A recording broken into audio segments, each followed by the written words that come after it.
Hello and welcome to yet another video. This is the 6th episode of the story, in which Naruto sets out to discover his true reason for being Hokage. Look out, Ninja World! A new Naruto Uzumaki has arrived. Please like and subscribe to show your support. Let's get the show started. Naruto leapt from 3 to 3 with 3 genin trailing behind him. It had been a few hours since they had left Konoha and the sun was high in the sky. They had been heading west and the blonde was already noticing the climate change. It was growing a little warmer and he assumed that this meant that they were nearing the Fire Country's border. Beyond this border was a small area filled with rivers that would lead to the Sand Village. Since they had come this far, it was time to change directions. He didn't want to pass the border on accident and get his village in trouble. He knew that he could keep on going, but looked back at his companions. Niji seemed okay while Ino and Choji were panting lightly with some sweat on their foreheads. The Chunin moved his gaze forward and saw a small clearing on the distance. He signaled his team to stop moving as he landed on a branch. "We're going to take a small rest," Naruto informed them with a serious look on his face. "Make sure not to eat anything since we'll be moving in less than an hour and I don't want you throwing up on the way." The 3 genin nodded in understanding. The blonde was a little taken back since he expected some complaints, but dismissed it. "Okay, let's go." The group of ninja went over to the clearing. Ino and Choji had looks of relief on their faces as they made their way to a small stream with fresh water while Naruto and Niji stood next to each other in the middle of the clearing. The Hyuga had his Byakugan active while the blonde crossed his arms and stared ahead with a frown. Niji deactivated his Byakugan and turned to Naruto. "There's nobody around, but there are some traces of chakra around," the Hyuga reported with a pensive look. It was normal to have leftover chakra around environments since battles between ninjas took place almost anywhere. The leftover chakra would disappear after a few days. What was not normal was the type of chakra he had found. From the looks of things, this chakra is not ordinary, it looks different. "How is it not normal?" Naruto questioned, already thinking of what to do with his team if they were in any kind of danger. Niji shook his head and put his hands on his pockets, showing he had no need to be on the alert for now. "I'm not sure, but it feels as if the chakra is tainted, dark even," he explained. "I haven't seen anything like this before, but whatever it was isn't here anymore." Naruto nodded in affirmation. "Rest for now, Niji, we'll be moving soon," he ordered as he moved to sit against a tree. The blonde dug into his pocket and took out a paper and a small brush with some ink. Ever since Jiraiya had taught him the art of sealing, the blonde would always carry the necessaries to practice whenever he had free time. He dipped the brush into the ink before getting to work. On the other side of the clearing, Ino drank water from a canteen, feeling the water cool her mouth and wash away the thirst she had been feeling. Choji sat next to her with his head submerged on the water. He was apparently cooling his head while taking gulps of water. Ino was of course disgusted by this and turned her gaze to her other teammate. Niji was standing against a tree with his arms crossed and a thoughtful look on his face. She felt relieved that Niji wasn't being rude to them, though his superiority complex wasn't fully gone. She guessed that Naruto had had a positive impact on him. Ino looked at the other side of the clearing and saw Naruto writing on a small paper. "What is he doing?" she wondered as she watched the blonde continue to write. A thought struck Ino and her eyes widened. Could it be that he was writing a letter to someone? Did he meet another girl while he was away? The kunoichi shook her head, trying to rid herself of the thought. There was no way that someone else liked Naruto like that, was there? She shyly made her way over to Naruto, hoping to get to the bottom of what the blonde was doing. "Hey Naruto," she greeted with a smile. The blonde looked up from his work to Ino with a questioning look on his face. "What are you doing?"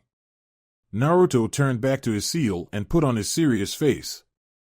"I'm working on a seal that will help me take some of the weird chakra Niji and I found back to Konoha so that it can be analyzed," the blonde explained as he stroked the paper with his brush.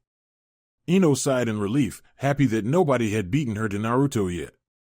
She sat next to the blonde and watched as he made the seal. "Why do you have to take the chakra anyway?" "Our mission was to destroy the sound base after getting some research papers," she asked in confusion. Naruto shook his head as he worked on the seal. The mission was to gather evidence of something called the Cursed Seal of Heaven. He gave us a rundown of what the chakra it emits is like, and the leftover chakra around this place is similar to it, he informed Ino as he sighed happily and put the brush and ink away. We still have some time to rest, so I'll just get it before we go. Ino nodded but almost yelped when she felt her chin touch Naruto's shoulder. Just how close was she to the blonde? She turned to the blonde and blushed when she noticed that her face was only inches away from his own. They had probably been too into the conversation to notice their proximity. Naruto noticed that Ino got quiet and turned to see what was wrong with her. That had been a mistake, since when he turned to his right, his lips brushed against Ino's. The two ninja blushed a crimson red before jumping away from each other. The blonde cursed himself for his stupidity but still felt the warmth from Ino's lips on his own. Her lips were soft and he felt breathless when their lips met, but he knew that it was an accident and it wouldn't happen again. Ino kept her gaze away from Naruto and cursed herself for not moving away from the blonde before it was too late. Part of her had wanted an accident of that kind to happen. But when it actually took place, she panicked. His lips on her own had felt like nothing she had ever expected from a kiss. Her heart had raced faster than ever before, and a large part of her wanted the light kiss to last forever. I think I'll go get the chakra now, Naruto said with a nervous look on his face. He felt as though he had put their friendship in jeopardy by that slip-up. Ino watched him go with a light frown. From the way Naruto acted, he was feeling guilty about what had happened. She was still a little shaken about the light kiss, but she was still able to read him like a book. It hadn't been Naruto's fault, and he was stupid for thinking it was. This proved how his treatment as a kid had affected him. He would blame himself for anything that happened. She had noticed this some time ago and knew that she would need to talk to him the next chance she got. After all, with what she wanted to happen, kissing would be quite normal, and she couldn't have Naruto thinking that the kiss had been a bad thing. Maybe by the time this mission is over, we'll be a couple. Ino giggled at the thought and smiled dreamily. Choji watched Ino from the distance and sighed. Girls, he muttered with a chuckle before going back to drinking water, knowing that a break wouldn't come for some time. Orochimaru and Kabuto walked through a mountainous area. The snake summoner had an amused expression on his face while Karuto's remained calm and collected. They were on their way to one of his hidden bases. Since one of the Sound Four had been captured, he had to find a replacement. It would be risky, but he had the perfect candidate, after having Kabuto take care of those risks, of course. Kabuto, Orochimaru muttered suddenly.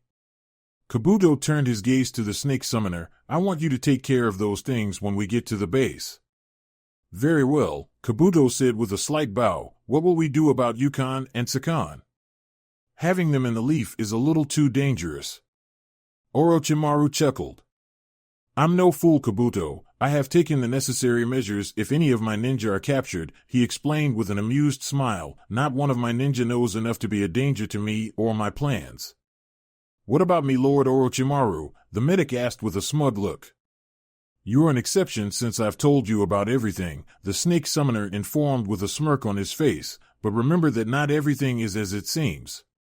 The snake summoner continued on his way with a frowning Kabuto trailing behind him. It was dark when Naruto and his team arrived close to their destination. The blonde stood on a tree branch with his team standing behind of him waiting for instructions.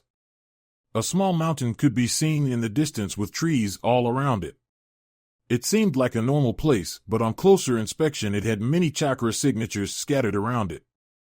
Some were near the mountain while, thanks to Niji's Byakugan, they had found out that there were even more inside of the mountain. This meant that the information Naruto had received was accurate. This mountain did in fact house one of the Sound's bases. The blonde turned an eye to his team and saw the state they were in.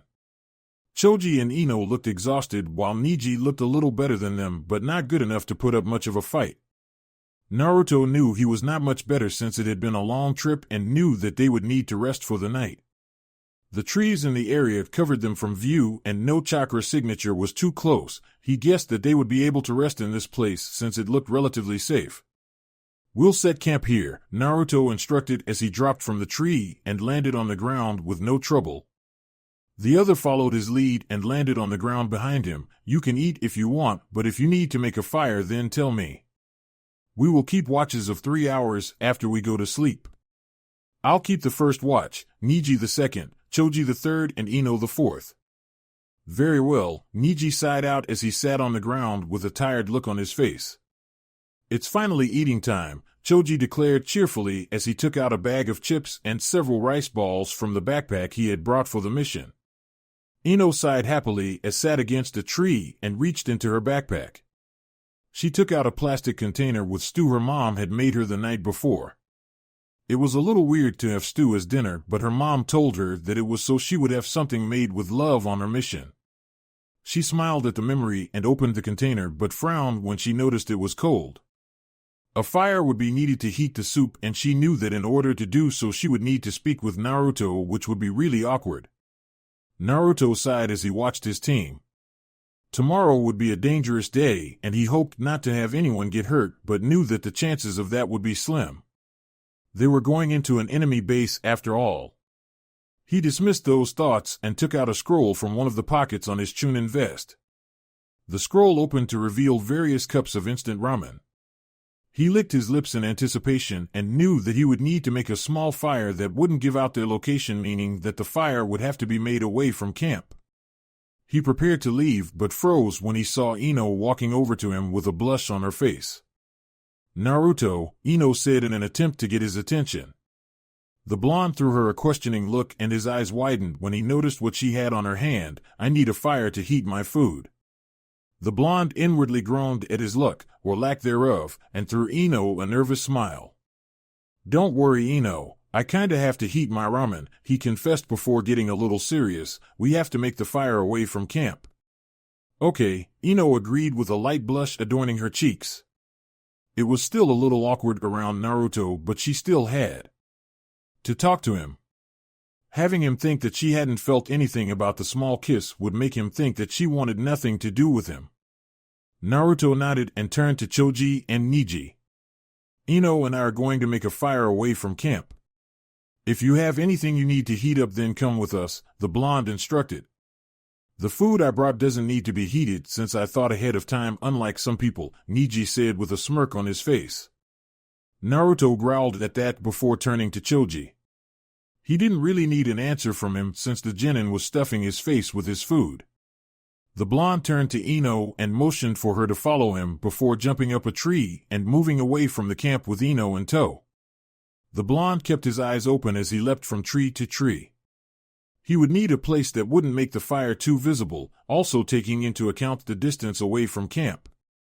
He saw a cave in the distance and thought of making the fire there, but decided against it since if there was any kind of dangerous animal, then they would make unnecessary noise that would alert the enemy of their location.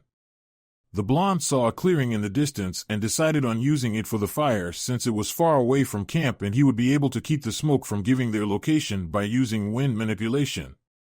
The blonde turned to face Ino and pointed at the clearing with a nod. Ino nodded back and watched as Naruto jumped down from a tree and landed on the clearing.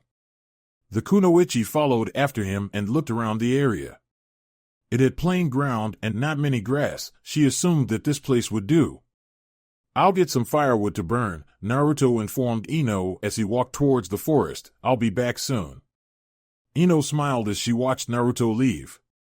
Things were starting to go back to normal between them, even though there was still an air of awkwardness around them. She sat on the ground and waited for the blonde to return. She only hoped that he would be back soon since she felt a little uneasy being alone near an enemy base. Shikamaru groaned as he watched his team. His team had consisted of Kiba, Lee, and Shino. The Chunin didn't really mind Shino since he would be quiet most of the time, but for some reason Kiba and Lee wouldn't shut up. They were currently sitting around a fire somewhere south of Konoha. One of the Sound's bases was located only a few miles away, and they would be raiding the place the following morning. What motivation! Lee exclaimed in happiness, if you and Akamaru work so well, then I'll find a dog myself and train it until we are better than you. If I don't, then I'll run 100 laps around Konoha on my hands. Shikamaru frowned from his spot across Kiba and Lee. The two genin had been talking about their fighting skills and how they would rise through the ranks of the village. What did I do to deserve this? The lazy genius thought with a grimace. They're quite loud, Shino pointed out from his spot next to Shikamaru.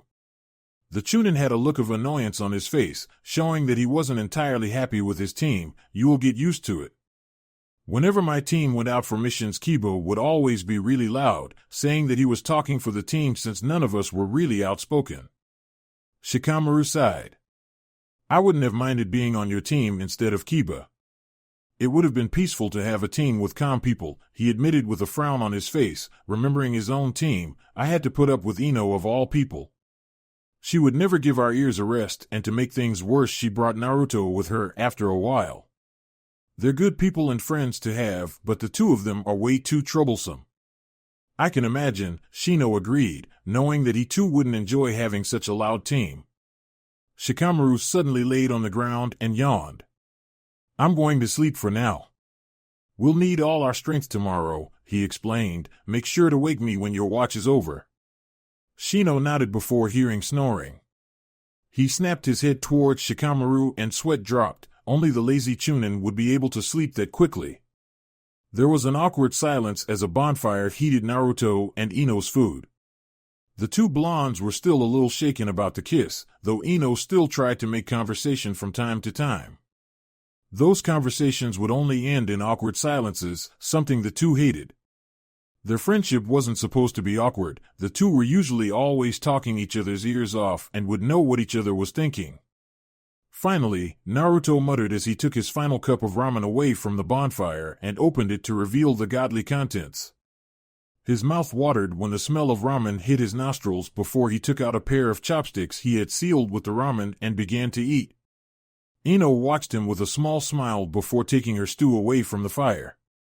She blew on it before grabbing a pair of chopsticks her mother had put on the container. A smile made its way to her face as she ate her food. Her mom had been right. Having a home-cooked meal was better than having anything else any day. Nothing could ever beat what a mother had cooked for her children. Her thoughts caught up with her, and she frowned. Sadness washed through her when she gazed at the blonde. He had been an orphan and had nobody to make him a home-cooked meal. A smile made its way to her face as an idea struck her. Naruto ate his ramen in silence. Nothing could really beat Ichiraku's ramen, but it would do for now. It was still good ramen after all. As the blonde opened his mouth to put his chopsticks to his lips, another pair of chopsticks suddenly entered his mouth. He turned to Ino with the chopsticks still in his mouth. She only smiled at him as she took the chopsticks away. The blonde started to chew whatever Ino had given him and smiled in contempt when he tasted it. How is it? Ino asked with a smile. Naruto finished swallowing his food and smiled. It was great. What was it? He asked with a grin. It was some leftover stew my mom made yesterday, she informed with a gentle smile on her face. I just thought that you would want something made rather than bought. Thanks, Ino, Naruto said with a look of appreciation on his face. Ino smiled back and knew that it was the perfect time to talk to Naruto. She knew that an opportunity like this wouldn't come again on this mission. I have to tell you something, Naruto, Ino said with a light blush on her face, her eyes bearing into Naruto's. The blonde in turn nodded with his gaze never leaving Ino's. It's about the thing that happened earlier. Naruto blushed remembering the incident and looked away from Ino. I'm sorry I did that, he apologized with sadness reflected on his blue eyes. It was an accident and I know that it was kind of my FAU-no. Ino interjected a little louder than she wanted. She composed herself and looked at Naruto with a sad smile. I don't want you to think it was your fault. It was both of our faults and besides, it's not like I didn't want it to happen. What? Naruto gasped out in disbelief. Ino blushed but didn't look away from the blonde, trying to show him that she was serious. To tell you the truth, I've liked you as more than a friend for some time, but only realized it recently. Naruto blushed and looked into Ino's eyes. He had no idea what to say but knew that he should say something in order for Ino not to get the wrong idea. I think I feel the same, he finally admitted after a moment of silence. When I left with Jiraiya-sensei, I kept on going over what I really felt about you until I finally realized it one day. Ino smiled with happy tears welling up on her eyes. Naruto felt the same way she did. She had feared that he would reject her, but that fear had been proven wrong. "And Naruto," she muttered before throwing her arms around him and resting her head on his chest. Naruto smiled and held Ino closer to him. It felt right to hold her so close on his arms. She felt soft against his touch and her hair smelt of wildflowers, making him crazy. He really didn't know what was going to happen from then on, but at the moment didn't really care. He just focused on returning Ino's embrace and melting into her warmth. "Hey Naruto," Ino muttered as she moved her head away from the blonde's chest in order to look at him. Before the blonde could respond, Ino's lips crashed into his. The blonde was taken back at first, but then closed his eyes and returned the kiss. It was an innocent, curious kiss full of love and warmth. Ino felt as if she melted against Naruto's warm embrace, and the feeling of his lips made her heart go wild. The blonde had similar thoughts and found that the feeling of her lips on his made him feel as if nothing really mattered except returning the gesture, making his body feel a warmth he had never felt before. The two finally broke away from the kiss and stared into each other's eyes. "Does this mean you're my boyfriend now?" Ino asked with a small smile on her face. Naruto grinned and put on a thoughtful look. "I don't know, Ino," he began. "If we become a couple, then it means that I'll have to bother you every day from now on." Ino smiled and embraced the blonde with a content sigh. "I think I'll manage to tolerate you, but you'll have to eat at my house more often so that you can get to know my parents a little more," she explained. She giggled when she felt Naruto stiffen at the word parents. She knew of how intimidating her dad was when it came to boys. "Don't worry, Naruto, my parents like you. As long as your dad doesn't kill me, I'll be okay," Naruto said with a smile on his face. He pulled away from the hug and stood up before offering his hand to Ino. "We have to get back now. We've been gone too long and the others might start to worry." Ino nodded as she took Naruto's hand and stood up.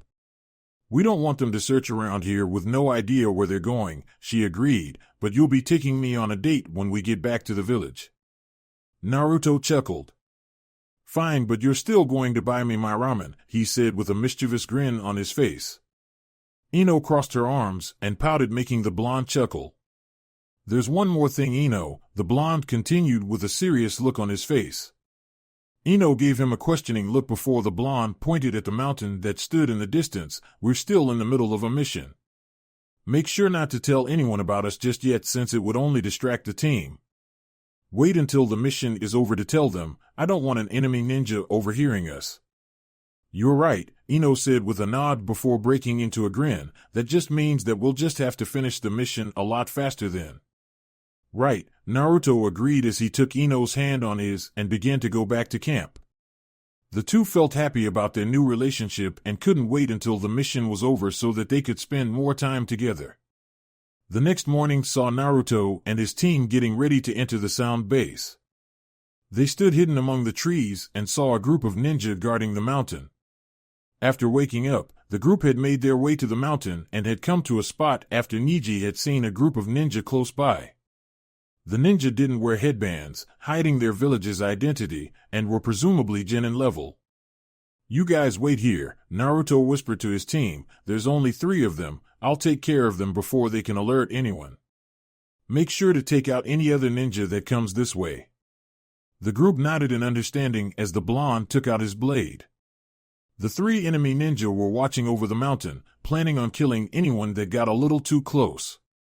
They were anxious to kill someone as a kind of goodbye gift, since their leader had informed them that they would be abandoning the base soon. They really didn't care, since it only meant that they would get to torture more people wherever they were moved to. The sound of rustling leaves was heard and the 3 turned towards the source of the sound, but finding nothing. "Let's go!" one of the ninja began, but didn't finish as a blade ran through his throat. The 2 ninja watched their ally go down before they launched at the culprit.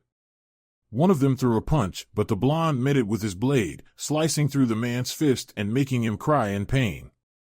The other ninja threw a kick that was easily parried by Naruto's left shoulder before spinning towards the man and delivering a strong backhand with his left hand. The 2 ninja recovered from the attack and prepared for the attack, but were thrown off when the blonde jumped in the air before disappearing.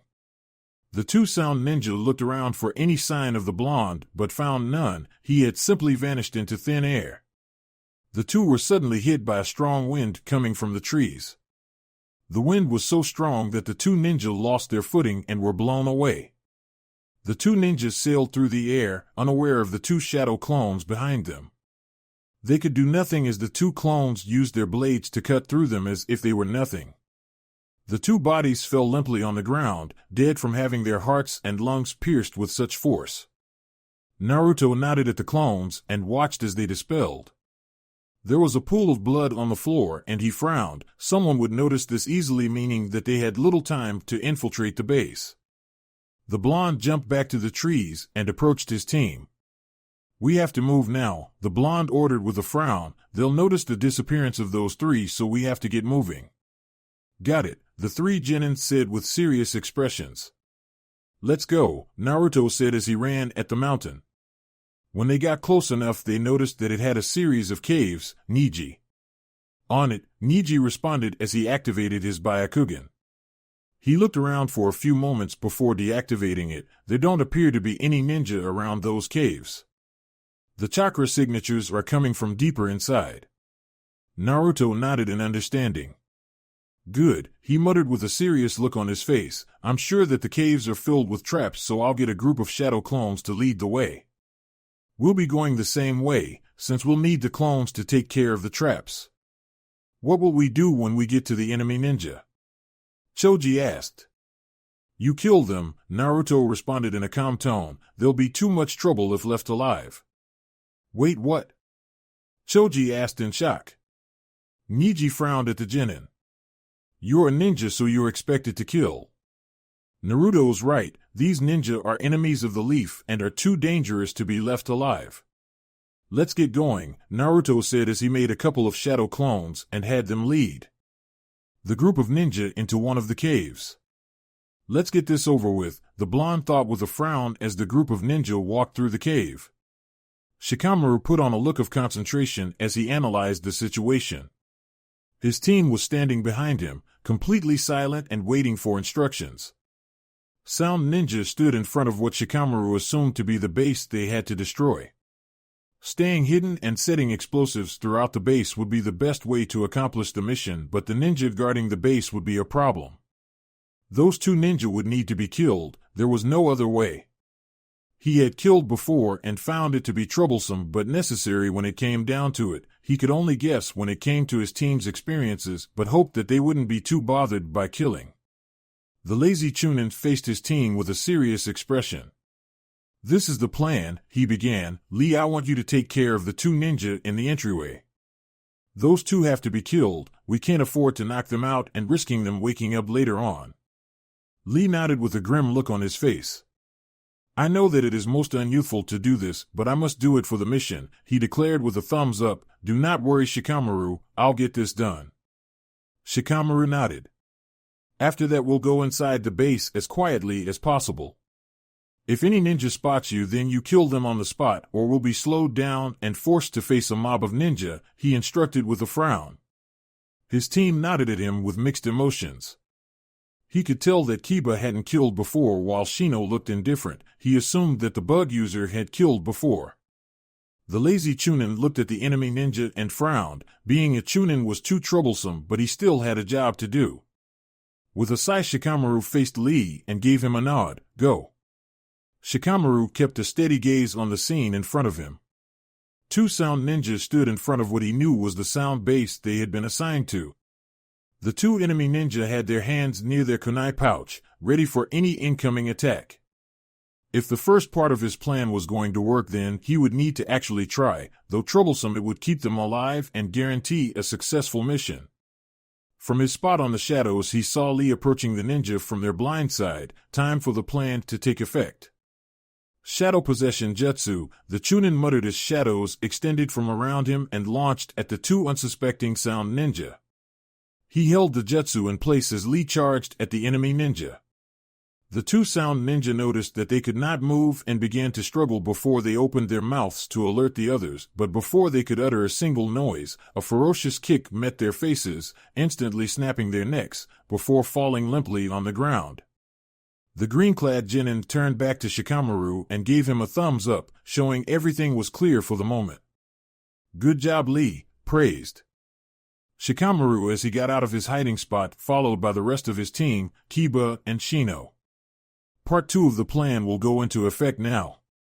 Remember to keep your heads up and walk in the shadows.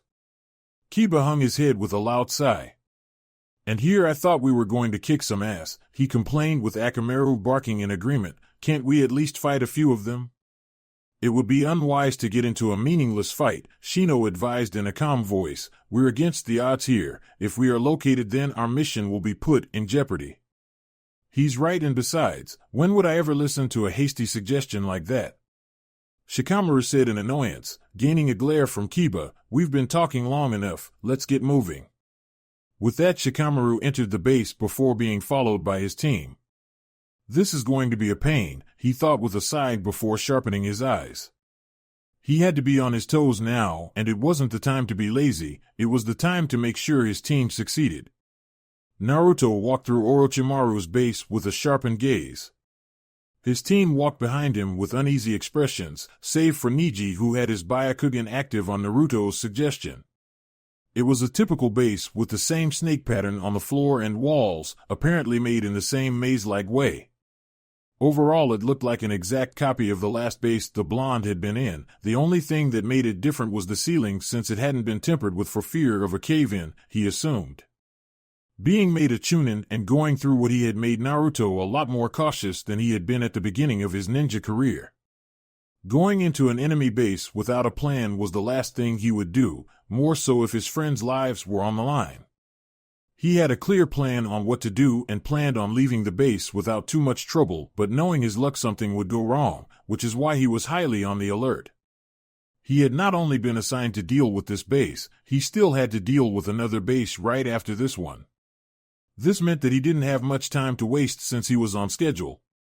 This will be far enough, Naruto whispered to his team as he stopped walking. The blonde turned to Neji and took a small scroll out of one of the pockets on his chunin vest that contained some explosive tags. They're a little stronger than normal ones since I modified them, so you don't have to use too many. Neji nodded at the chunin with a firm gaze. The blonde proceeded to give similar scrolls to the rest of his team before running a hand through his hair. Don't worry about them exploding after a set amount of time. They won't go off unless I use a hand sign, he explained. The clones that went ahead found a crossroads, so we'll separate for now. There are 3 different paths. Neji and I will go in an individual one while Choji and Ino go together. You'll be accompanied by a clone so that I know any of you get into any kind of trouble. Let's get going. The group agreed, though Ino a little reluctantly. She didn't like the idea of separating from Naruto in a place like this, but knew that it was for the mission. She gazed at the blonde and allowed a small smile to appear on her face. He had changed a lot from when she first met him. He was no longer the loud deadlast of the academy. She now realized that Irika hadn't lied when he told them that everything would change after they became ninja. The blonde was now a ninja who was serious about what he did, but still held that little spark of childlike mischief that she had grown fond of. He was really one of a kind. We'll split up here, Naruto quietly announced. He turned to his team and gave them a grin, showing he had confidence in their abilities. Remember to be careful and meet outside in 30 minutes. If you're not out by then, we'll come look for you. Let's go. With firm nods, the group split up, running through their respective halls. Naruto ran alone while everyone else was accompanied by a clone. They were all keen on being successful on their mission and planned on doing it without much problems. Team Shikamaru walked through a large room with mixed emotions. Shikamaru had a look of concentration on his face, Kiba looked impatient, Lee looked as if he was ready to fight, and Shino looked as calm as ever. It wasn't the most stable team, from all of the crashing personalities, but it would do since they were all shinobi and had to leave their differences behind. They were attaching explosive tags to the walls of the base as they walked. This was to destroy the base when they were done gathering research papers and to easily know the way to the exit. So far, most of the base had been tagged, but they had yet to find any research talking about the cursed seal of heaven. Footsteps echoed from the entryway that led to a hallway that stood on the opposite side of them, causing the group of ninja to stop dead on their tracks. Shikamaru motioned for the group to stay still as he thought of what to do. There was barely any light on the room, giving it enough light for him to control shadows freely. He would need to kill whoever was approaching before he alarmed other enemy ninja. The Chunin turned to his team with a hardened look on his face and gave them a firm nod. Shino nodded in understanding while Lee and Kiba got into their taijutsu stances. As the footsteps grew closer, Shikamaru got into his Shadow Possessions hand sign, Lee into his taijutsu stance, Akamaru jumped down from Kiba's head with a growl, and Shino gathered some of his bugs on his sleeves. A sound ninja could be seen from where Team Shikamaru stood. It was a man with a small beard on his jawed scarred face. He had an eye patch covering his right eye and short black slick hair. He wore white shinobi pants and a brown vest over a mesh shirt, showing many battle scars, and finally his sound headband hung loosely from his neck. The man crossed his arms and smirked at the group. "So you're the ones that have sneaking around here," he sneered. The group's eyes widened at the revelation. It wasn't possible for them to be spotted. They had stayed in the shadows all the time and hadn't made a single sound. There was no way that they could have been spotted. "I bet you're thinking," the man began with an amused expression on his face, "how did he see us, am I right?" Shikamaru frowned. "Whatever," he sighed out with a smirk making its way to his face, "I already have you." A shadow stretched from the lazy Chunin and latched itself to the man's. "Can't we just fight it out for once?" Kiba complained with a sigh. "Don't tell me we don't get to fight again?" The man's smirk grew before he slowly balled his right hand into a fist. "Don't worry, you will." The man began to flex his body, making Shikamaru wince and struggle to keep control on him. "Attack now!" Shikamaru ordered with a yell. Lee was the first one to charge at the ninja with his right fist held back, ready to strike at the man. As he ran, he suddenly felt his foot connect with a kind of switch before his eyes widened. A horde of kunai launched at Lee from one of the room's walls. The room was clearly full of traps. He quickly jumped away from the kunai, but one of them managed to stab into his left leg. A groan of pain escaped his lips as he landed on the floor. It had probably struck a nerve, meaning that he wouldn't be able to put up a fight. Bugs suddenly launched at the immobilized man, but before they could get close, Kiba charged at the man with a kunai on hand. "Don't!" Shikamaru exclaimed as his hold on the man finally gave out. The man smirked and charged at Kiba in an incredible speed. The Inuzuka brought up his kunai to meet the man on the clash, but didn't expect him to catch his fist before it got too close. A loud scream of pain echoed throughout the room as the man's fist met Kiba's face in a powerful punch that knocked the genin back a couple of feet. Before he could get away, the man took hold of Kiba's ankle and threw him against one of the room's walls in a show of pure strength. Kiba gasped in pain as his back made contact with the wall before falling to the floor with a groan. The man smirked at his work and charged at the semi-conscious team, but his eyes widened when his body refused to move. He managed to move his head back to see Shikamaru's shadow latched onto his own. "I've gotten out once before, what makes you think I won't do it again?" the man pointed out in amusement. Shikamaru smirked. "I didn't plan on holding you in place for more than a few seconds," he responded while struggling to keep his jutsu in place. "You seem to have forgotten that I was also fighting," Shino said as he appeared next to the man with a cloud of bugs on his back. "Now you'll see that it is unwise to underestimate an enemy." The bugs launched at the man and latched into his skin, making him cry in pain.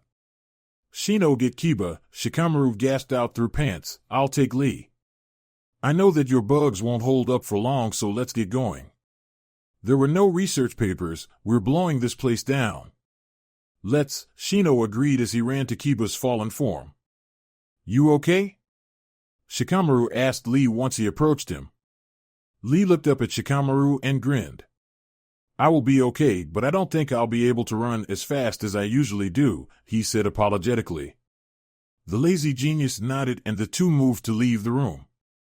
Shino was waiting for them on the entryway with an unconscious Kiba on his shoulders. Shikamaru gave him a nod and the group ran out of the base, ignoring the cries of pain coming from the man. "There," Ino happily said as she put an explosive tag on a wall.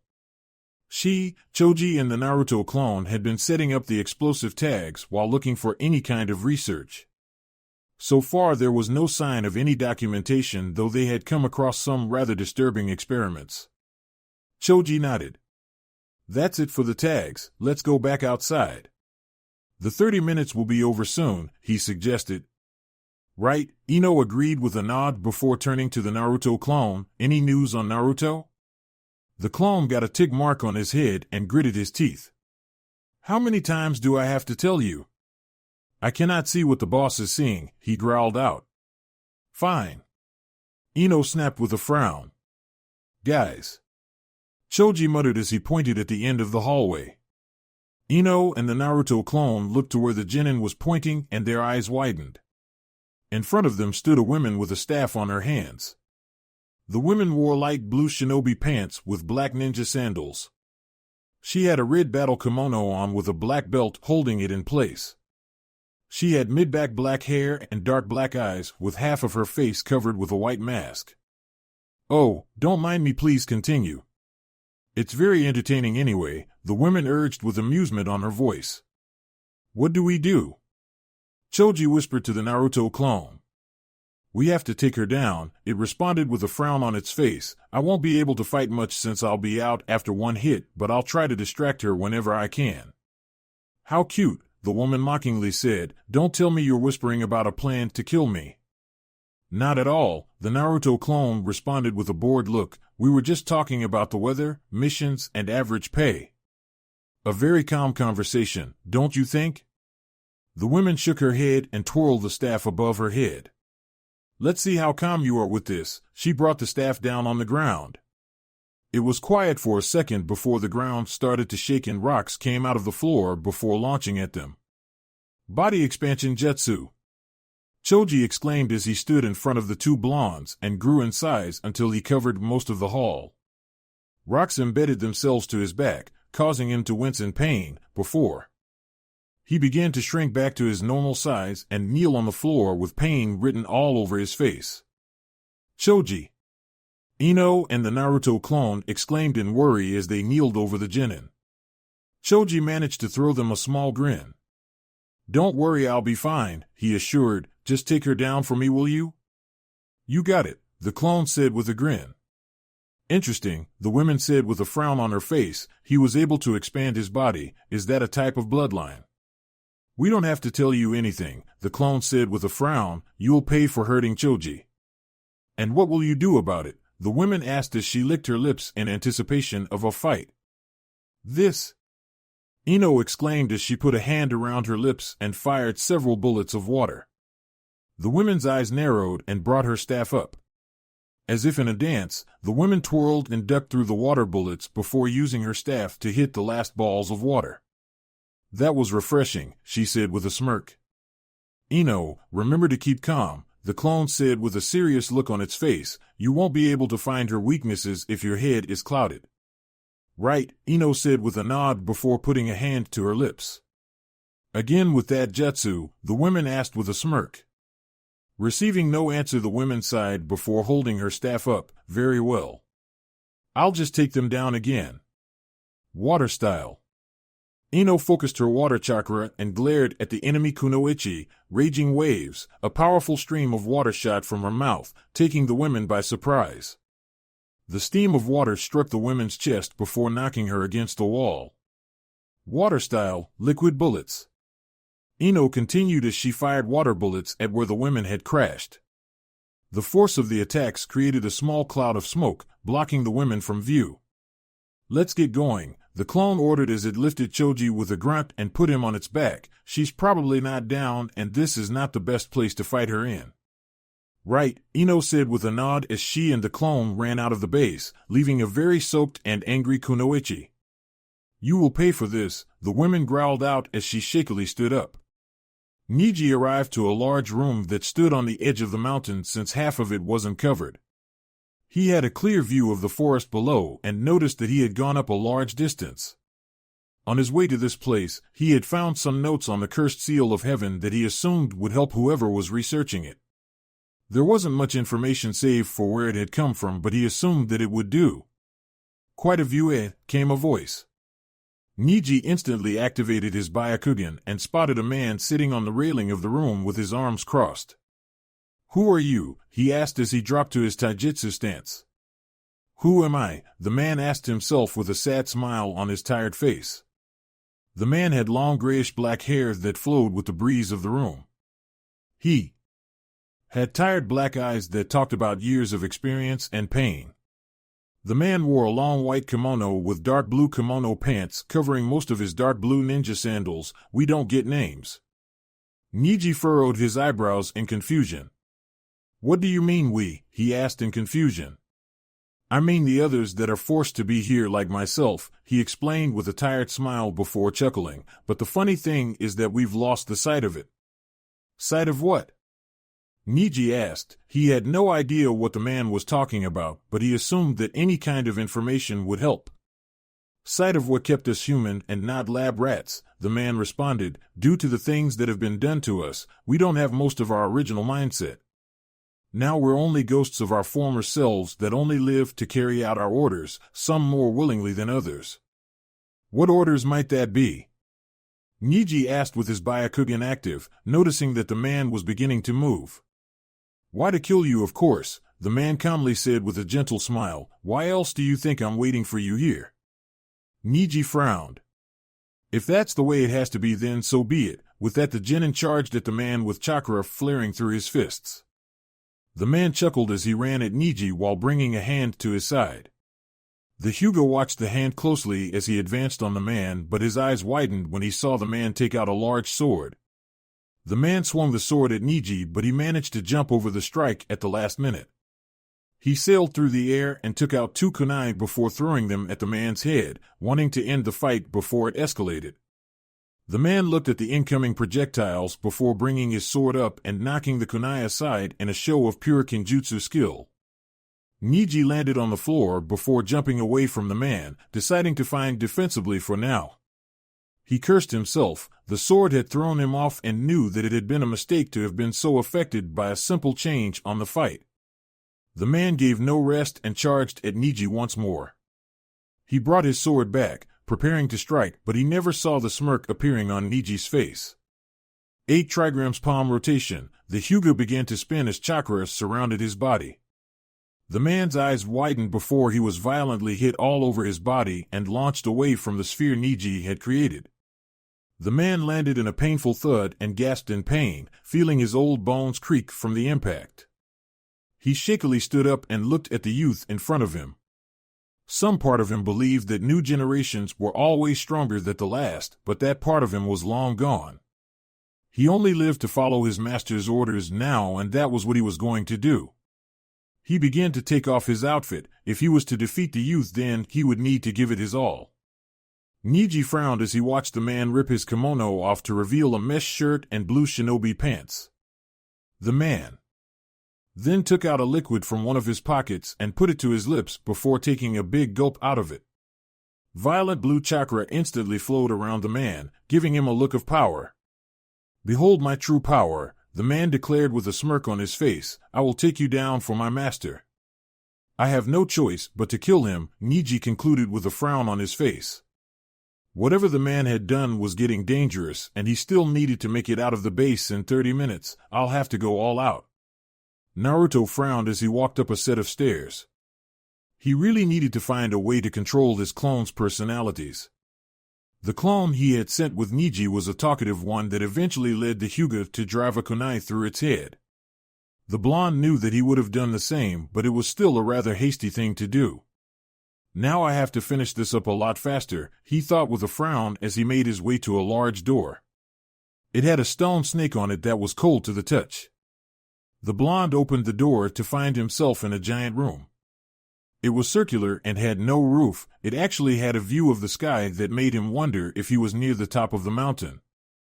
Shadow clone jutsu, he muttered as 5 clones appeared beside him. You know what to do. Yes boss / kiss my ass, said the clones as they got to work. Naruto's sweat dropped at one of the clones' comments, but ignored it for now. He would have them put an explosive tag around the room so that when they went off most of the mountain's rocks would bury the room. He had not found anything on the cursed seal, but he hoped that somebody else had. Poof! Naruto's eyes widened as he took out his blade and twisted to his left, blocking a large sword with a loud clang. The blonde met eyes with a muscular man with long spiky brown hair and dark brown eyes.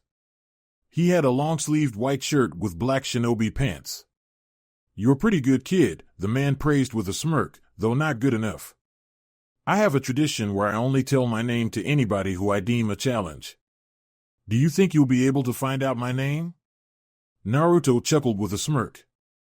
"When I'm through with you, you won't even remember your name." The blonde added chakras to his blade, causing the intertwined blades to catch sparks before Naruto's began to cut the bigger blade. The man frowned and jumped away from the blonde. "So you can add chakra to your blade," the man muttered with a smirk. He held up his sword and watched the large cut it had on the blade. The blonde was no pushover. "What of it?" spat Naruto as he ran through hand signs, wind style, devastation. Wind shot out of his mouth, crashing against the man with a violent gust of air. "Damn," the man muttered as he struggled to stand against the powerful wind. He began to lose his footing before being violently thrown away from the raw power from the wind. He crashed into a wall, but suddenly turned to mud. "A clone?" Naruto asked himself with a gasp. "Correct," said the man behind him with his sword raised. He brought the sword down on the blonde and smirked when he saw it make contact. Poof! The man's eyes widened. "It was a clone," he gasped out in disbelief. "Correct," Naruto said behind the man as he stabbed a kunai to his back, making him scream in pain before kicking him away. "Now tell me what you know about the cursed seal of heaven." "Why would I do that?" the man asked with a smirk on his face as he took out the kunai from his back. "Why would I stop a fight like this? What the hell is wrong with you?" Naruto growled with a frown. The man didn't answer but charged at the blonde with his large 7-feet sword. He brought it down on the blonde, making him block with his blade, but he suddenly spun to his right and threw his sword in the air. The sword sailed through the air as the man spun behind Naruto. The blonde threw a punch at the man, but he simply took the hit without a wince. Naruto's eyes widened and threw another punch with the same result. "What is this guy made of?" The man smirked as he caught the blade and struck Naruto in the head with the blunt end of the sword, making him grit his teeth in pain. The man didn't let up and punched at Naruto's chest, but the blonde proved to be too fast and jumped over the kick only to be punched away by the man's left fist. Naruto fell to the floor but rolled with the fall and stood back up before launching at the man. He added chakra to his blade and swung at the man with his right fist. The man dodged the strike, but the blonde infused more chakra onto the blade and managed to cut the man on the ribs, making his smirk grow wider. "That's it," the man cheered Naruto on with a smirk as he threw a kick. Naruto moved with the blow to soften the impact, but still winced from the force behind the blow. He then jumped away from the man and dropped into his taijutsu style. He had been training on implementing Asuma's blade to the Toad taijutsu style. The blonde assumed that it was time to see the results of that training since the Toad taijutsu style was a lot faster than the one he used with Asuma's blade. "Isamu," the man said with an exited smirk playing on his face. "What?" Naruto deadpanned with a frown. "My name," the man began as he charged at Naruto with his blade extended. Naruto narrowed his eyes as infused chakra onto his blade and charged at the man. The two blades met in a loud clang followed by sparks coming from the two blades grinding against each other. "Is Isamu?" "Light it up," Shikamaru ordered with a firm nod. He, Lee and Shino, with an unconscious Kiba on his back, stood outside of the base. A single explosive tag could be seen in the entrance, showing that part 2 of their plan had been accomplished, though there had been a setback since they didn't plan on being found. "Understood," Shino calmly stated as he took out a kunai with an explosive tag. Wrapped around the handle. With a flick of his wrist he sent the kunai flying. The kunai sailed through the air with a burning paper sound before crashing into the base's entrance. Boom! The explosive tag detonated in a large explosion that set off the rest of the tags around the base, creating a massive explosion that kicked up dust that clouded the area. Rocks, walls, and chunks of metal could be seen crumbling down and sailing through the air. "Let's get out of here," Shikamaru urgently said as he ran away from the massive explosion. Standing next to an exploding base hadn't been his brightest idea. He was followed by his team into an area they deemed as secure and waited for the aftermath of the explosion to die down in order for them to make sure that not even a small part of the base stood. Looks like it's OV. Shikamaru started but trailed off when he saw a small flicker of movement on the cloud of smoke. What's wrong? Shino asked in slight concern. Shikamaru frowned and took out a kunai. Watch yourselves, he ordered. Before Shino could ask what was going on, a figure jumped out of the smoke. Damn you, roared the figure as it landed in front of the team. Lee gasped when he saw that it was the man they had been fighting. If he survived an explosion like that, then they would be in trouble. Shikamaru was having similar thoughts, but didn't voice them. He took in the appearance of the man and knew that maybe he wouldn't be too dangerous. The man was badly cut all over his body, he bled from several places, and his eye patch had fallen off. He had his eye closed and black marks could be seen around it. Wait, the lazy Chunin stopped himself when he realized something. Why was he wearing an eye patch if his eye looks intact even though it's closed? He must be hiding something, but what? We can't fight here, Shino voiced. Kiba and Lee are still hurt. It would be best if we put them somewhere safe. Shikamaru nodded, without taking his eyes off the man. Get them to safety. I'll hold him off as long as it takes. Just try to be back soon. It would be too troublesome to die here, he said with a serious look on his face. I'll be back soon, Shino affirmed with a nod as he took hold of Lee and fled the area. You won't be going anywhere, the man roared before jumping after them. Oh no you don't, Shikamaru thought as his shadow stretched beneath his feet and launched at the man. The shadow made contact with the man and held him in place. Shadow possession success. I'm really starting hate your damn jutsu, the man growled as he struggled to get free, forcing his body to move against the powerful hold. Damn it, Shikamaru cursed as the hold on the man began to loosen. It was taking every ounce of his strength and concentration to keep the jutsu active. His eyes widened when the man began to turn towards him in a slow pace. Soon their faces met and the man gave a smirk before opening his closed eye. Niji dodged a chakra-enhanced punch, watching with wide eyes as it broke part of the floor without making contact. Just how much chakra was the man using?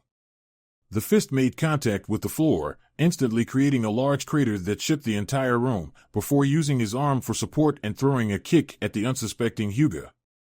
The kick made contact with Niji's stomach with such strength that it blew him towards the room's wall with a loud crashing sound. Niji fell on the ground with a thud and gritted his teeth in pain. His stomach was in agonizing pain, his back had several cuts from the impact on the wall, and he was struggling to breathe right from the terrible strike. I was careless, Niji thought as he got on his hands and knees. He bent his stomach slightly and felt a surge of pain go through his whole body. He began to cough violently before he vomited blood. This is the power my master gave me, the man said with his mouth in a thin line. You were wrong to have come here. I can't go on, Niji thought as he gasped for air, kneeling next to a small pool of his own blood. Flashes of his team's faces entered his mind, remembering that he still needed to meet them in a few minutes. He had to win and meet his team. After all, a Hyuga never broke his word. I have to do this, I only need one attack to win, he thought as he began to stand, feeling his body protest against his wishes. He managed a kneeling position and shifted his weight to his left leg before pushing off of it, beginning to stand. The man watched as Niji stood and frowned, part of him telling him that he didn't want this. He shook his head, that part of him had died long ago and he only lived for his master now. If this kid entered his master's base, then he would have to die, simple as that. With a groan, Niji managed to stand on his 2 feet. He looked at the man in front of him and activated his Byakugan. He would keep his word. I won't lose here, he thought in determination. I have to meet my team. Niji took a deep breath as he walked towards the man. He analyzed the man's chakra coils and knew what he had to do. He broke into a run and took out a pair of kunai. He would need perfect accuracy if he was to do this.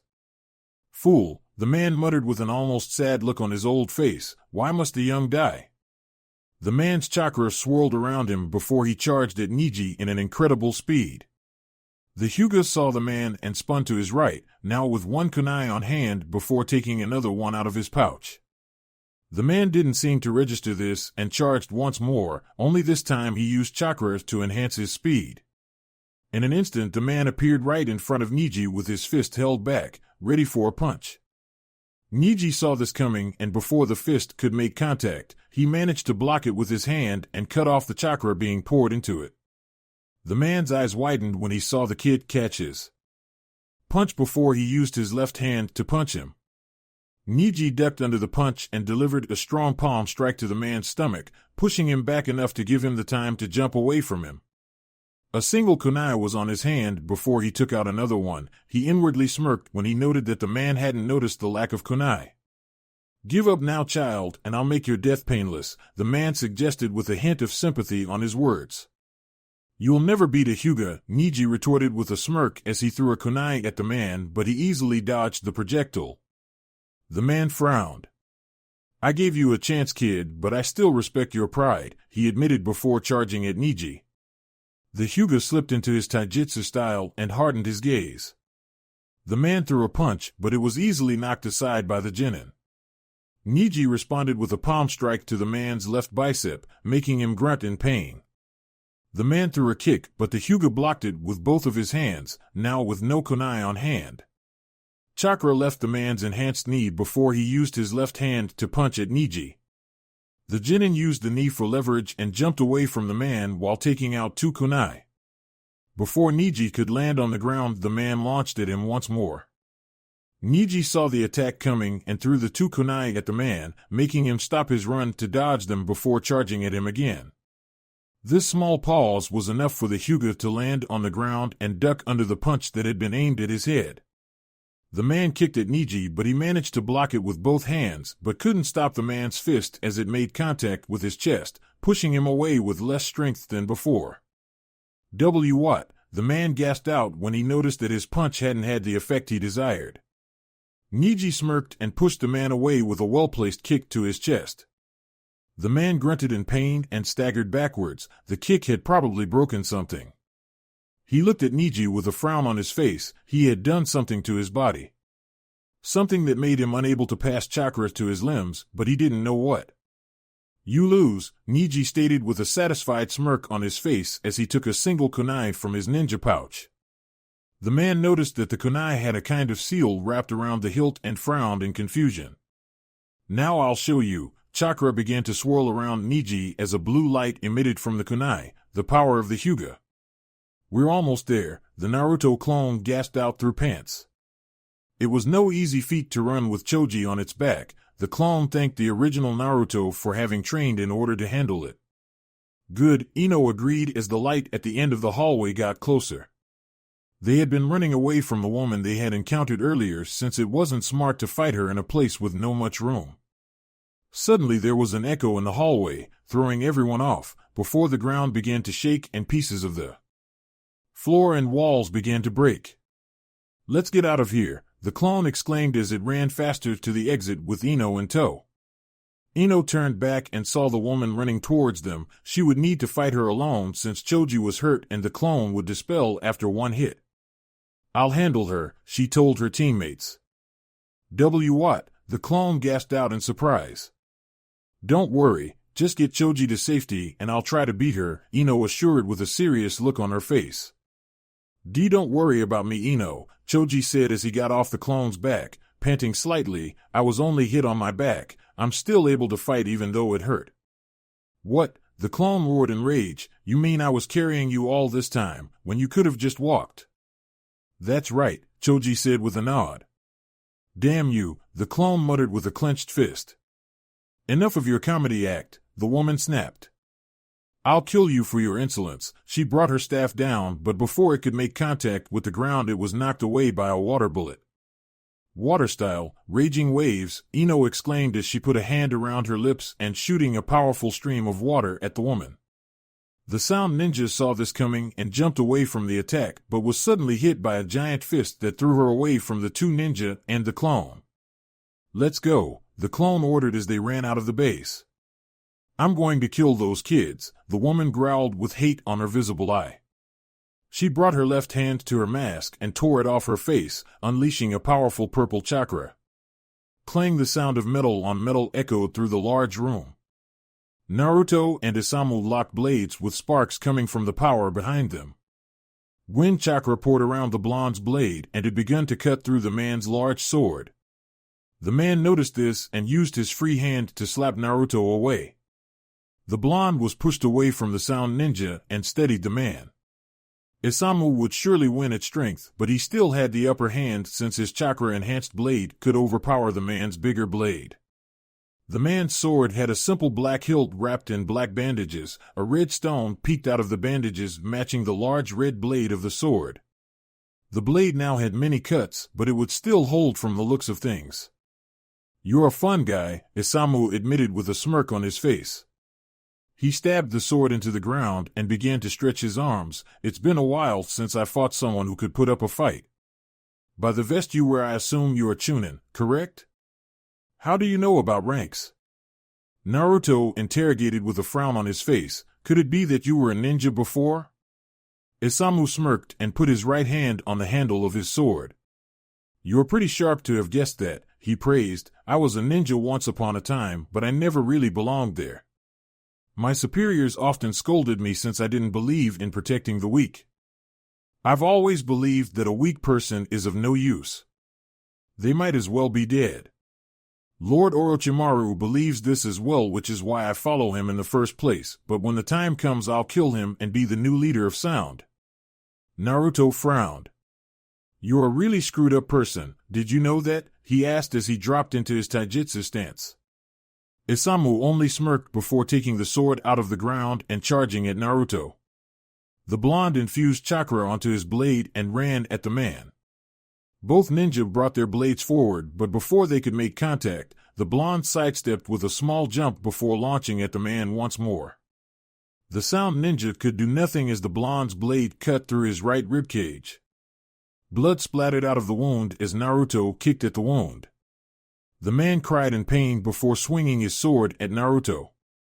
The blonde saw the attack and managed to jump over it, but not without receiving a cut on his right leg. He twisted in the air and threw a smoke bomb at the man's face, causing Isamu to break into a fit of coughs as smoke filled the area, blocking Naruto from view. "Damn it!" Isamu cursed as he tried to find the blonde through the smoke. "Where did he go?"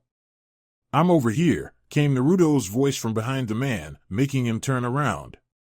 "No, I'm here," his voice came again, but now from Isamu's right.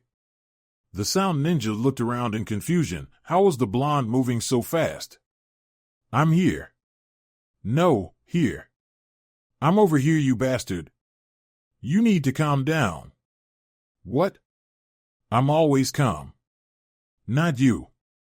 "Him." "Me?" "You idiot, I'm not even loud." "There's more than one?" Isamu asked himself, is he using clones? Soon the smoke was cleared from the area, revealing hundreds of Naruto clones surrounding him. Isamu gulped. From the looks of things they were solid clones, and it would be dangerous to fight them all. How can he use so many? Isamu gasped in disbelief. "We're one of a kind," the clones exclaimed. "Get him," the original Naruto ordered from the wall he stood at with his arms crossed. "All right," they cheered as they launched at the man in a frenzy of punches and kicks. "I have to get back to the others," Naruto thought as he watched his clones attack the man. "I'm not sure if my clones will manage to finish him, though." Suddenly a dark purple chakra erupted from the man, instantly dispelling all the clones that surrounded him. "What the hell is that?" Naruto asked himself as he watched the chakra illuminate the room. The sound ninja watched as blue chakra flared around Niji. The kunai he gripped on his right hand glowed a blue color before shooting a beam of light behind the man. He turned around to see that the light had enveloped one of the kunai the Hyuga had scattered across the room. A beam of light shot out of the discarded kunai and hit another kunai Niji had thrown. The man's eyes widened. Niji had planned this all along. He watched as one by one the 7 discarded kunai were enveloped and connected by a blue light. From the looks of things he was surrounded by the blue streams of light. He tried to move, but found that he couldn't. It was as if his body was being constricted. His eyes widened when the blue light turned a deep green color. Whatever it was wouldn't be good. It's a seal, Niji explained in a calm voice. This is one of the Hyuga secret jutsu that were made with the aid of sealing. It's extremely hard to set one up, but its power makes up for that setback. It first pushes gravity against you from where the seals, or kunai in this case, are located, making it impossible for you to move since they're all pushing against you. How does this attack end? The man grimly asked. The chakra around the seals bursts in a high temperature that will kill a person on the spot, Niji informed with a serious expression on his face. You were indeed strong, but it seems as if I prevailed on this fight. The man could do nothing but stare at the young ninja in front of him. It was indeed true that the new generations were always better than the previous ones. Part of him felt glad to see such promising youth, while the other was ashamed at his inability to fulfill his master's wishes. I love you, Grandpa. The image of a young boy with jet black hair filled the man's thoughts, reminding him of his past life. Tears filled his old eyes, memories coming back to him. Memories of the old days that held his most painful and happy moments. Memories that he had thrown away when he had come to Orochimaru in an attempt to ease his pain. At least, I had a purpose back then. He glanced at Niji through teary eyes and smiled. I'm glad. I'll be able to see my grandson again. The green light enveloped the area where the man had been standing, lighting up the whole room from the burst of churka. Niji watched the attack with a calm look. It had been his duty as a ninja to kill the man, and he had seen the look the man had before dying. It was the look of a man that was happy with his fate, as if he were glad to leave this world. The light died down, revealing that nothing remained of the man. Part of the floor had melted and the ground had a deep red glow from the high temperature of the attack. Niji gave one last glance at the area before turning to leave. His mission had been successful. Ino panted as she leaned against a tree. Next to her was Choji with a tired look on his face and the Naruto clone that kept a steady gaze on the base's entrance. There was no doubt that the woman would be coming, so it was best to rest as much as they could before fighting her again. The clone wouldn't need any rest since it was just a mass of chakra. She gazed at the clone and frowned. There was a cut on the clone's left leg and it looked kind of deep. A thought entered her mind and she gasped. Is Naruto okay? She asked the clone with a worried look. The clone sighed. I told you before, I can't see what he sees, it explained with an annoyed look. Then why is there a cut on your leg? Ino asked with a frown. The clone looked at its left leg and found a deep cut. He put some pressure on the cut and winced. What? What happened to me? It yelped. See, could it be that I'm the real one and yet I haven't noticed it? Am I insane now from the constant use of clones? Calm down, Ino said with a sigh. I'll just ask Naruto later. The clone looked a little agitated but nodded regardless. Ino, look. Choji exclaimed in shock as he pointed at the base. Ino quickly turned around to see a purple light coming from the entryway. What is that? Ino wondered out loud. A figure covered in purple chakra exited the base in a slow pace. Ino squinted her eyes to make out the figure and her eyes widened when she noticed who it was. It was the same woman she had been fighting, but something was obviously off. The chakra died down to reveal the woman's new appearance. She now had darker skin, her fingernails had grown into claws, the left side of her face resembled a snake's head, her black hair was spikier and a tail had grown out of her lower back. The woman's black eyes landed on Ino before smirking in amusement. She wouldn't go easy on the kids anymore. This looks bad, the clone muttered with a frown before facing the two genin. I'll try to land a hit on her. I'm probably going to get dispelled, so hit her when you see an opening. The boss will probably get here after he sees you're in trouble. Right, Choji agreed with a nod. The clone nodded at them with an affirmative smile before charging at the woman with its blade out. The sound ninja saw this and extended her right arm towards the clone. Purple chakra launched out of her hand, shooting towards the clone. The clone saw the chakra coming and jumped high in the air to avoid being hit. It then took out a kunai and launched it at the woman, but it was blown away by the intensity of the purple chakra. The woman jumped straight at the clone with her fist held back, concentrating the foul chakra onto her fist. She held a smirk on her face, but it left her face when she noticed the clone had a smirk of its own. The sound of burning paper came from the clone, and her eyes widened when she saw the exploding tag attached to the clone's vest.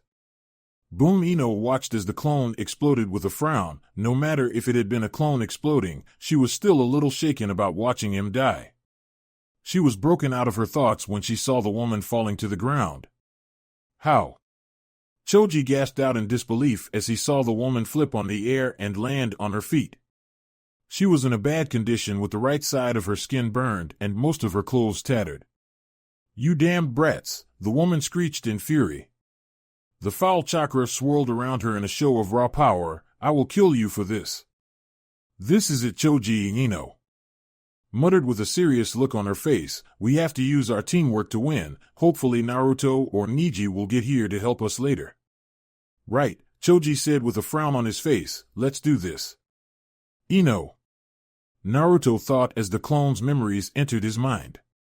He watched Isamu in front of him with his greatly changed physical appearance. His shirt had been ripped off, his muscles had increased in size, his hair had turned a deep green, and finally his skin had turned a dark gray color. "I have to end this fast or else Ino might get hurt." That woman was easily high Chunin level. "Let's get round 2 started," Isamu announced with a smirk on his face. Naruto frowned and ran through hand signs. Wind style, devastation. Wind shot out of the blonde's mouth and hit the man dead on. Isamu didn't show any sign of struggle and charged at Naruto in a fast speed, making him wonder just how much his power had increased. The blonde watched as Isamu approached and infused chakra onto his blade. The sound ninja brought down his sword to meet the blonde's, but this time they stayed locked in place. Naruto's eyes narrowed at this. His advantage was now gone due to the man's new power. Using his left hand, the blonde charged up a wind ball and slammed it into the intertwined blades, causing Isamu's blade to snap in half. Isamu's eyes widened and screamed in pain when he felt Naruto's blade run through his torso. He tried to move away, but the blonde delivered a hard kick to his chest that made him fall to the ground with a thud. "Shadow Clone Jutsu!" Naruto exclaimed as clones filled the area. The army of clones jumped on top of the sound ninja before Naruto began to run out of the room. He didn't have time to fight the men. "I have to get to Ino now. They won't be able to beat that woman alone," Naruto thought as he sped through the hallways of the base. As he ran, he made a few hand signs and held the ram seal in place. "I'll only use the ones on that room. I don't want that guy to follow me." "Have fun with this bastard," Naruto muttered as he used his chakra to activate the exploding tags he had left on the room. "A Sharingan," Shikamaru thought in alarm as he stared at the man's opened eye. His hold on the man was instantly broken before he launched at the Chunin. The lazy genius took a kunai in hand and threw it at the man, smirking when he saw the man dodge. The man landed in another one of Shikamaru's shadow and was instantly immobilized. "Damn it," the man roared in rage. He began to struggle, but the lazy Chunin was prepared for it now and was able to hold him in position. That wasn't a Sharingan, Shikamaru concluded as he went over thought on his head. The eye he had seen was red, but, unlike the real one, it had 3 small purple triangles around a triangular black pupil. But what was it? He asked himself. His power increased when he uncovered it. Could it be a type of bloodline I haven't heard about? "Damn. You," the man roared as the marks around his right hand began to expand around his face. Shikamaru winced as the man began to apply more force, making it harder to keep him in place. "I'll kill you." Shikamaru struggled to keep control, applying more force on the hold with his hands shaking from the amount of chakra he was using. "Damn it," he muttered with a grimace, "if this keeps up I'll be out of chakra soon." "Then let me assist you," came Shino's voice as he landed near Shikamaru, making the lazy Chunin sigh in relief. "About time you showed up," Shikamaru joked as he kept his jutsu in place. Shino nodded before turning to the man. "I'll take care of him," he muttered as he extended his right hand with bugs flying out of his sleeve. The bugs launched at the immobilized man and began to take his chakra away, making the man scream in pain. You can let him go now, Shino informed when he noticed that Shikamaru was still struggling to keep his jutsu in place. The lazy Chunin let his hold drop and watched as the man screamed in pain from the swarm of bugs, but those screams were silenced when bugs entered his mouth. My bugs will take away all of his chakra, it's over. Good, Shikamaru sighed out with a nod, this was getting way too troublesome. I won't die here, the bug-covered man roared as a vile dark purple chakra surrounded him. Almost instantly, the bugs fled from the man due to the horrible chakra. The man's appearance began to change into a more animalistic one. His skin turned a light gray, his hair turned white and his whole life turned black with 4 small yellow triangles on the middle. What is that? Shikamaru muttered in shock through heavy breathing. The man began with a glare at the 2 ninja. The chakra died down, but the raw power coming from the man could still be felt. Is your end? In an instant, the man appeared next to the 2 shocked ninja. A pair of purple arms came out of his stomach and struck both ninja on their chests. They were thrown away several feet, but before they could regain their footing, the man appeared next to them once more. Another pair of arms came out of his chest and took hold of the 2 ninja in a tight grip.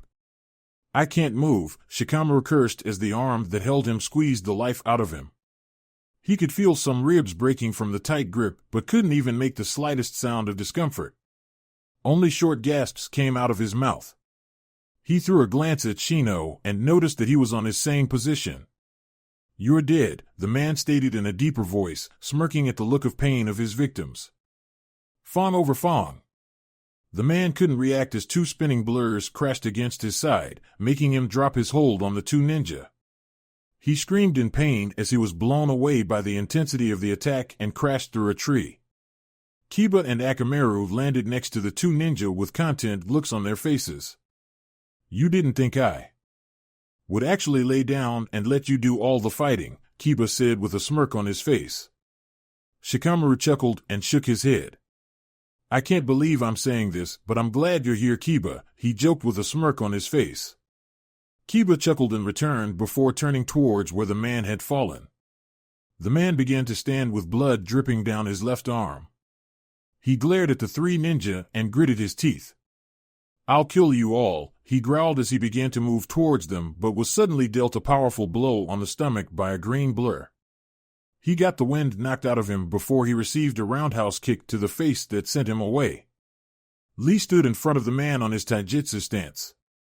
Lee? Shino asked in shock. When he had last seen him, he didn't look too good, and now he was standing in front of an enemy. Lee grinned. I could not let my teammates fight alone, he explained. If we're going to fight an enemy, then we'll do it together. Shikamaru grinned. All right then, he watched as the man began to stand with fury on his face.